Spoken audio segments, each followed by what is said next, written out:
Yo, welcome to FMN 15, where I rate Nintendo controllers through the ages. This one is interesting. Very, very interesting. So, have a seat and let us talk about it. Beginning with the Color TV Game 6. This one is a little blocky. You got your two joysticks on the side, and you have your numerous, I'm assuming, menu buttons in the middle there. Or maybe they menu buttons, select buttons, what have you. This one, it seems fine. I'm not mad at it. It's fine. It's the first one here. We're going to go ahead and go with mid for this one. Color TV Game 15. All right, we upgraded now. A couple numbers. All right, so I'm no expert on older peripherals here, but from what I can amass, it seems that the joysticks are their own separate things. This reminds me of the battery packs that we would use back in my day in RC cars and things. Big old battery packs, you just slot them in there. It's got a lot of wires, and it looks a little cumbersome. There's a lot going on here as far as things you have to put in and plug in. So this one to me is going to be a nah.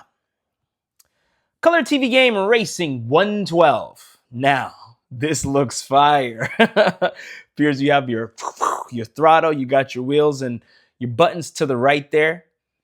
You know what? This one looks pretty sick, I gotta say. So this one right here is gonna be a fire for me. Color TV Game Block Kazushi. Just that name is nice. We got some sliders here this time. We got our joystick, we got our button on the left. This one to me looks, the name really says it all, the block. So I should have looked up Kazushi, 100% transparency, but I did not. So here we are. But this looks like a NAF for me. Very blocky, not a lot of joysticky. Computer TV Game Controller. Now, this one has no joysticks. It is purely buttoning it up. And this one also for me is a nah, unfortunately. First player, just the first player Famicom controller. This right here it's got a great color scheme. First of all, I want to comment on that. It's got the red and the tan. Very interesting combo that you wouldn't normally think of, but I like that. And it's got your D-pad in there. Okay, D-pad making an appearance. Because of the color scheme, and if I'm thinking about my thumb position, going from the A button to the B button, it's right there, which they changed the button layout, of course, so it's more diagonal. But I do really like the color scheme, even for that alone. So this one's going to be a fire, actually. And similarly, the second player, see, it's slightly different. This one has the volume control. It's very peculiar to me that the second player has the volume control when the first player does not. So first player, I guess, is in the captain, and then the second player is the first officer, I guess. I don't know. Also, this one has a microphone. This one doesn't have a microphone. So, fascinating. This one's going to be a fire as well. It's got more gadgets than the first player one. And, excuse me. And I still love the color scheme. NES controller. I hope I don't have to take that audio out, but I can take it out. Anyways, I think out loud sometimes. NES controller. Okay, we got a blockiness. It's similar to this, obviously. Same kind of thing, but we're introducing our gray and black theme here. And it's fine to me. This one is going to be a mid. That's my reasoning. Great, right? New style NES controller. Look at this. We got some rounded on the edges there. Nice. And we've started to introduce the B and A buttons being at a diagonal offset. That's nice. I feel that's easier for your thumb to maneuver. I like that. I feel that holding it would feel nice in your hand. It seems as if it would feel good. So for that reason, I'm going to say fire. I'd love to hold it someday. Who knows? NES Advantage. I have never played with these types of controllers ever for fighter games. I've seen people play it and it looks fascinating. However, it is not for me, but I think it is pretty sick. So I'm gonna say high mid. Okay, high mid, not fire, because there are some fire ones, and this one isn't fire for me, but it's pretty up there. So that one for me is gonna be a mid, high mid though. NES Max. This is fascinating. We have our turbo buttons now, and we also still have our, just similar on the on the name of this controller escapes me, and I am sorry, but that's okay. But we have the diagonal layout again, and the control stick is interesting. It seems really flushed in there, and that is fascinating. I feel that this one wouldn't feel as nice to hold. If you've held this, please let me know, because I don't have it in front of me, obviously, so I'm going purely on conjecture here. But I feel that since this part is not very long, that it wouldn't feel as good. It might jut into my palms. That's just what I hypothesize. Hot hypothesis. So I'm going to say nah on that one. This is sick. This is sick. I'm assuming, again, I should have looked it up, 100% transparency, but I did not. But whatever. It's fine. It's fine. We're here together. The NES Zapper, I feel, was used for games such as Duck Hunt. And this looks sick. I'm assuming, no, what? I don't want to talk to, stop that. I don't want to talk to Siri. Go away. I don't want to talk to Siri. Thank you. So, yes, I feel that this would be light and not too heavy. I don't know. It just seems as if it would be kind of on the hollow side, and I feel that would be nice to have that weightless quality to it. It might be really heavy though. So if you've held this, let me know, because I don't have it in front of me. But this looks sick. So this is a fire for me. Family Basic Keyboard. It's a keyboard. You can select things. That's fine. Not really big gamer. I mean, it is, because you can be a PC gamer. But nah, this one's just going to be a nah for me, because it's just a keyboard. Just a keyboard. And nothing too fancy. You have your, it's a keyboard. Nah. Now, this is sick. Before doing this, I didn't know that this existed. This is fire. A whole mouse. That's really sick. And it's nice and small, and I feel that that would fit nicely for your hand. So I'm going to say fire for the SNES mouse. SNES Super Scope, similar to the Super Zapper. This looks sick. Man, this is fire, baby. This is fire. SNES Scoremaster. Now, with the layout of this, you have your ABY and your R, X, and L buttons. You have many different toggle things in the middle console, and of course you have your joystick. It's a nice setup, and I feel that when you're pushing the buttons, your palm, your palm-ish, and I guess the opposite of it is this part right here, your wrist. Those are words. I feel that can sit nicely on the pad there in that space. So this one is going to be a fire. Looks good. It looks good. The SNES Japanese version controller. Didn't know that this existed, but it makes sense. I like the color scheme. I like it. And now I haven't held the Japanese version, but I have held the non-Japanese version, and it feels good. So because of the color scheme and everything, I'm going to say that this is fire. Now, this one. This is where I started, baby. This is where I started. My first game was Super Mario Kart. That was my first ever foray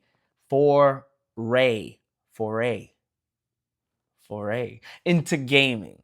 So this right here holds a lot of nostalgia and a lot of just, yes, this right here is a fire. Virtual Boy controller, never held this one. Um, it looks thick. You see this little part right here? Looks heavy, and this part looks as if it would be really light and hollow. And I feel that weight would feel weird. Also, I feel that these are kind of on the long side. You feel me? So, conjecturally speaking, I'm going to go ahead and say nah for the Virtual Boy controller. Nah. N64 controller. Yes. Yes. Now, this is such an interesting one because of this weird middle part. If you really break it down and you think about it, it's a fascinating controller. Very odd. Very odd. But although I also had a lot of nostalgic have a lot of nostalgic thoughts with this controller, I'm gonna go ahead and say mid on this one. Might be a hot take, but I'm gonna say mid. Still good though. Okay, the LodgeNet. So I learned that these LodgeNet controllers were for pay per game session things. So if it was at a, I don't know, I presume that it could have been at hotels or it could have been at random stores. I don't know, that didn't have the, oh man, my nostalgia's kicking in and I'm thinking of going to GameStop and playing the consoles there. They don't really, I mean, they do that kind of, but not as much. It's not the same. It's not the same. So you would pay to game, pay-per-view, pay-per-game. And that is this. So this is still going to be mid, but I just thought that the whole LodgeNet set of controllers is very, very interesting. GameCube controller. Yes, we have our C stick now. And we have our D-pad also. This one, also, I felt that the X and Y buttons were very well placed. They did real well with that one. This one is going to be a fire. I liked the layout of everything was nice. It was nice. Mm-hmm. Haha, yes. The Wavebird game controller. This junk was a heavy controller, y'all. This had some bulk to it, but it was wireless. And for that reason, it's gonna be fire. You had your little receiver, you change the frequency channel over here, and then you were good to go. My sister Chloe and I, we had these controllers and it felt good. It felt good. I'm thinking now as I'm adding this, because I don't feel like recording this again, but I don't think I put the microcontroller. I don't know if that was an official one. I don't think, I don't know. But there's also a micro GameCube controller, and that was for small hands, baby hands. Interesting. Huh. Okay, anyways, moving on. LodgeNet, GameCube controller. So another pay per game. We're just gonna go with fire as well because it's still the GameCube controller, just has some extra settings up here. And it's black, which I didn't comment on the other LodgeNet one. I'm a fan of the black color scheme, so I think it's sick. Fire. Okay, I don't know why they didn't call it a Wiimote. I think it's a lost opportunity that they squandered. I don't know why they didn't call it that. The Wiimote. I'm calling it the Wiimote. All right. The Wiimote was revolutionary, of course. And then you had Wii Sports and you had Wii Bowling. And every time you turn the system on, it'd say, hey man, make sure you put the strap on so you don't lose the remote. And there was one Wii Bowling game that I did not have the strap on, and I went because I was trying to work on my curves, and then I threw it right at the wall, busted the back battery compartment on that. This one for me is going to be, I'm gonna say mid. Yeah, I'm gonna say mid because it was very whimsical, and I love it, and I super appreciated that. But it doesn't, yeah, Yeah, it's not like some of the other controllers that I'm deeming as fire. I mean, it was very revolutionary. As I said, don't get me wrong, very, very, very revolutionary because you had the motion, you had the point, you had the you know what?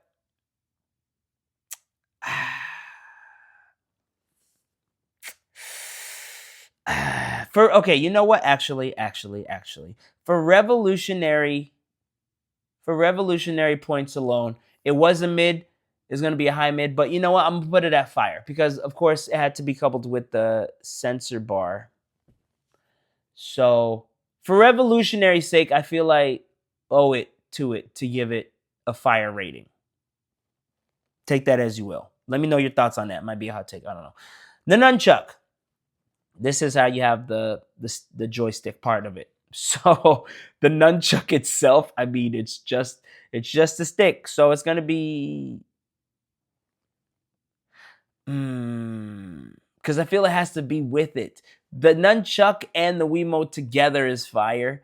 But if we're specifically talking about just the Wii nunchuck itself, it really is just the two buttons and the control stick. So I guess the nunchuck, uh, I'm gonna say nah, I guess. Of course, it was nice to use with boxing. Gotta beat Matt. Can't beat Matt. But on the nunchuck alone, it's gonna be nah. But the nunchuck and the Wiimote together is fire. I just wanna delineate that. All right. Okay, moving on from all of that thorny business here. Wii Classic controller. This one felt really hollow and really light. And my sister used this one a lot.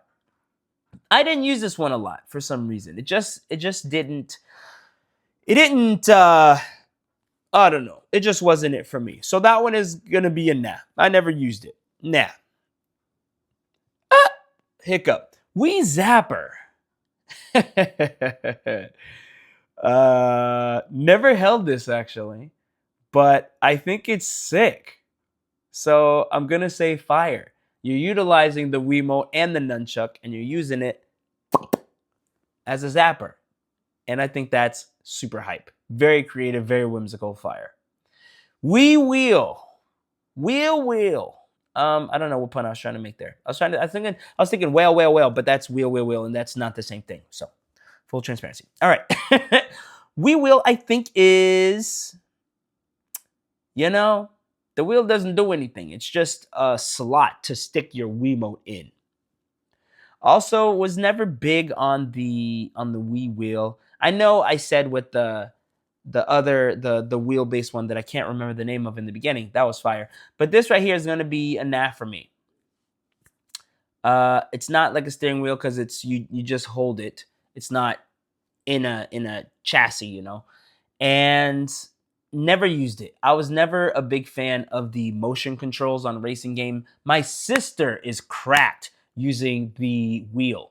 Always been with the motion controls for Mario Kart and etc. And I just don't know how she does it. I can't tangle with this. This is a nah for me. Wii U gamepad. Yo. This was crazy. You have a touchpad, a touch screen in the controller. That's wild. And then you can use this for Wii Party and Mario Party and so many different ways that you could use this. This was ingenuitive to have this right here. So this right here is a fire. You got to put some respect on its name. It has the camera too. Got to put some respect on its name.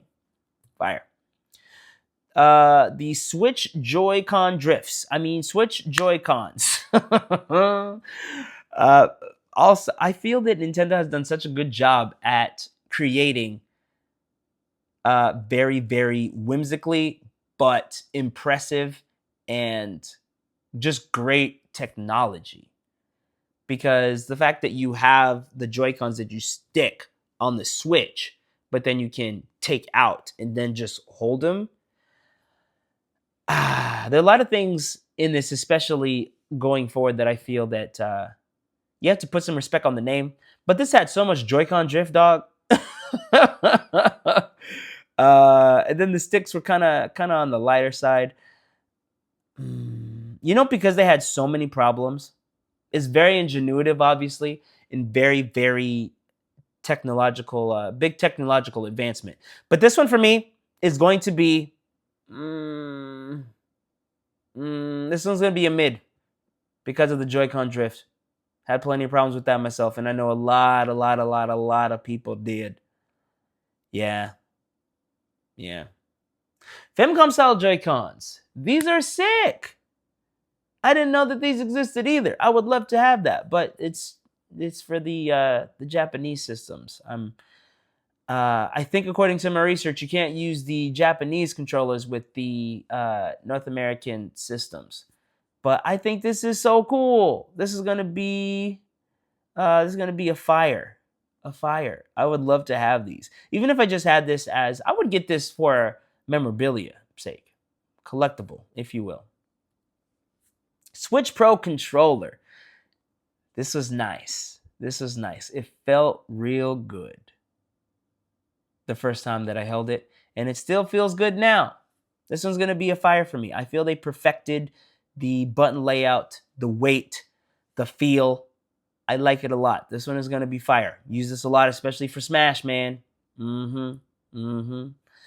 Let's go Pokeball. Yeah. Very whimsical, of course. Very, very whimsical. This one is going to be, though, because, if I'm thinking just like the nunchuck, for controller's sake, this is not based on, I got to base it on just what it is. And what it is just a button. So, this one's going to be a nah. But on the ingenuity scale and the whimsicality scale, this is a fire. But overall, this is going to be a nah. But I think it's cool though.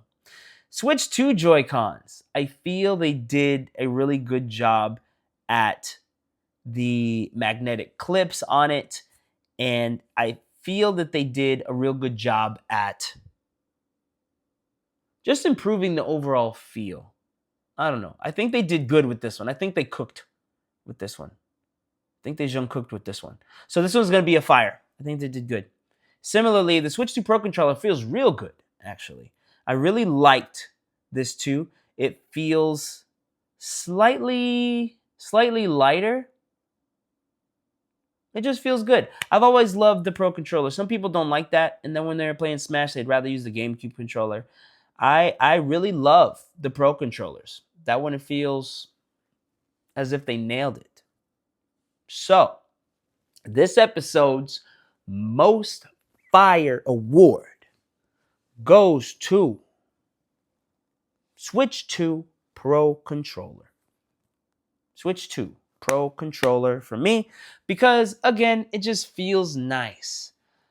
Feels real good. As I'm playing Kirby Air Riders, it feels nice in my hand.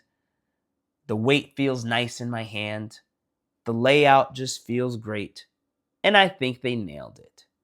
Haven't had a game yet, as of right now, that uses the back button that the name escapes me right now. But I think that's interesting, and I'm very curious to see what games utilize those buttons there. It's nice. Okay, so on the contrary, the episode's most nah award goes to this.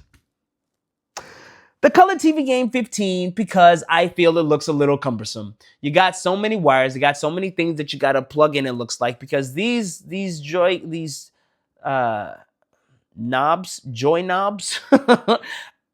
feel that they have these big old cartridges that you got to slot in, and then this has a cord, and then that has a cord, and then there's another cord over here, and then you got this thing over, you got the power unit there. It just looks like a lot to me.